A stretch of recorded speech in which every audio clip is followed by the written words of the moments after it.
എന്തായാലും ഈ ക്രിം ഇത് ചെയ്യണ്ടായിരുന്നു. എവിടെ സ്ഥലം എവിടെ? കൊട്ടാരക്കര. നമുക്ക് ഈ ഹെയറിൽ ഇപ്പോൾ എന്ത് ട്രീറ്റ്മെൻറ്റ് ചെയ്തിട്ടുള്ളത്? നേരത്തെ എന്ത് ചെയ്തിട്ടുണ്ട് ഇതിൽ? ഓളിയം.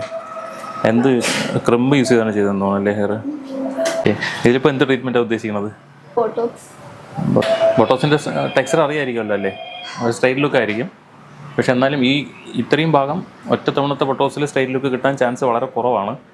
നമുക്ക് എന്തായാലും ട്രൈ ചെയ്യാം. ചെയ്തതിൻ്റെ ഫീഡ്ബാക്ക് അറിയാമല്ലോ. എല്ലാം പോയല്ലേ, നമുക്ക് സ്റ്റാർട്ട് ചെയ്യാമോ? ഓക്കെ. ഇപ്പോൾ നമ്മുടെ ഹെയർ ബോട്ടോക്സ് കഴിഞ്ഞിട്ടുണ്ട്. എങ്ങനെയുണ്ട്? ഇഷ്ടപ്പെട്ടോ? ഇഷ്ടപ്പെട്ടു. എന്തോ വോളിയം ചെയ്തിരുന്നല്ലേ ഹെയർ? വോളിമൈസിങ് മീൻസ് ഇത് എന്തോ ക്രിമ്പ് ചെയ്ത് വോളിയം ചെയ്ത ഹെയർ ആയിരുന്നു. അപ്പം അതിൻ്റെ ഒരു ഡ്രൈനെസ് തോന്നുന്നുണ്ട്. എന്നാലും ചിലപ്പോൾ ഒരു തവണയും കൂടെ ചെയ്യുമ്പോഴത്തേക്കും ഹെയർ ഓക്കെ ആവും. ഇപ്പോൾ ഓക്കെ ആയിട്ടുണ്ട്. എന്നാലും അതിൻ്റെ ഒരു വോളിയം ഫീൽ ചെയ്യുന്നുണ്ട് ഇപ്പോഴും. നല്ല കെയർ ചെയ്യണം കേട്ടോ, ഷാമ്പൂ കണ്ടീഷണേഴ്സ്.